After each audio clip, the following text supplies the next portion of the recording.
প্রতিটি কোন মানুষের নেতা আমাদের রাজনৈতিক অভিভাবক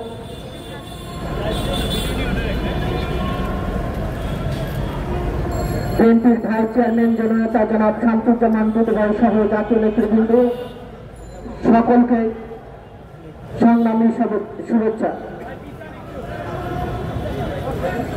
বন্ধুরা, বক্তব্য দেবেন দুধভাই দু একটি কথা বলে আমি আমার কথা শেষ করতে চাই। আমরা দেখলাম অন্তর্বর্তী সরকার প্রধান ডক্টর ইউনূস সাহেব তিনি একটি নতুন রোল মডেল সৃষ্টি করতে চেয়েছিলেন, যার কারণে বিএনপির সংগ্রামী মহাসচিব মির্জা ফখরুল ইসলাম আলমগীর সহ বিভিন্ন দলের নেতৃবৃন্দকে নিয়ে তিনি জাতিসংঘে সফরে গিয়েছেন। কিন্তু একটি কথা হলো, উনি যখন আমাদের নেতাদের ছেড়ে তার গার্ড বাহিনী নিয়ে তিনি সেখানে পৌঁছেছেন, আমাদের অন্যান্য বন্ধুদেরকে সেখানে আমরা দেখেছি যে আওয়ামী সন্ত্রাসীরা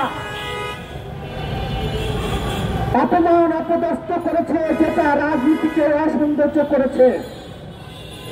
রাসূল সাল্লাল্লাহু আলাইহি ওয়াসাল্লাম বলেছেন,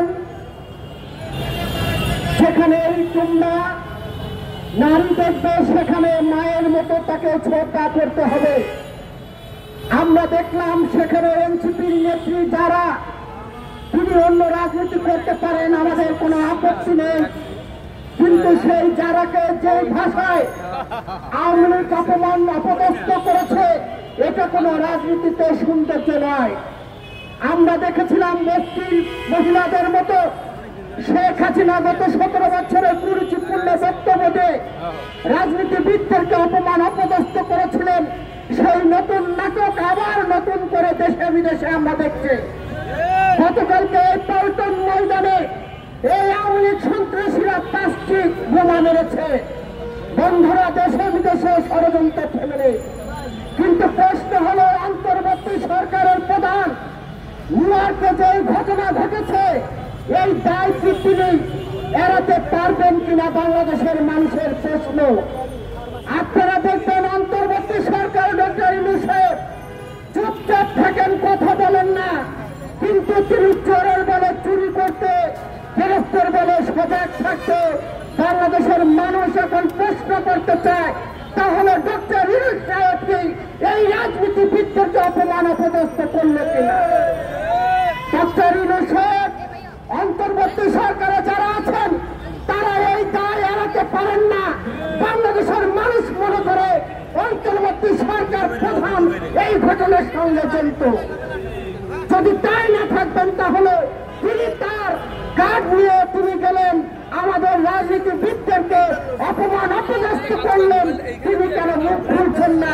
আর তিনি যখন এই রাজনীতিবিদদের নিয়ে যাবেন সেখানে কেন তিনি নিরাপত্তা দিতে পারলেন না? বাংলাদেশের মানুষ তাকে প্রশ্ন করতে চায়। ডক্টর ইউনূস সাহেব যত ষড়যন্ত্র করার চেষ্টা করেন না কেন, কাজ হবে না। বাংলাদেশের মানুষ জাতীয়তাবাদকে বিশ্বাস করে, বাংলাদেশের মানুষ ধানের শীষকে ভোট দেওয়ার জন্য উন্মুখ হয়ে আছে। কাজে আপনি যত ষড়যন্ত্র করেন না কেন, রাজনীতিবিদদের নিয়ে কোন ষড়যন্ত্র কাজ হবে না। আগামী দিনে এদেশের মানুষ দেশনেত্রী বেগম খালেদা জিয়া এবং দেশনায়ক তারেক রহমানের নেতৃত্বেই থাকবে, কেউ ঠেকাতে পারবে না। আপনাকে একটি কথা স্মরণ করে আমি আমার কথা শেষ করতে চাই। ইউনূস সাহেব, আপনাকে বুঝতে হবে গণভবনের কি দশা হয়েছে। এমন কোন কাজ করবেন না যেটা যৌবনত হতে পারে। সকলকে ধন্যবাদ জানিয়ে আমি আমার কথা শেষ করছি। দেখা হবে রাজপথে, কথা হবে স্লোগানে, হয় না ইতিহাস। আল্লাহ হাফেজ।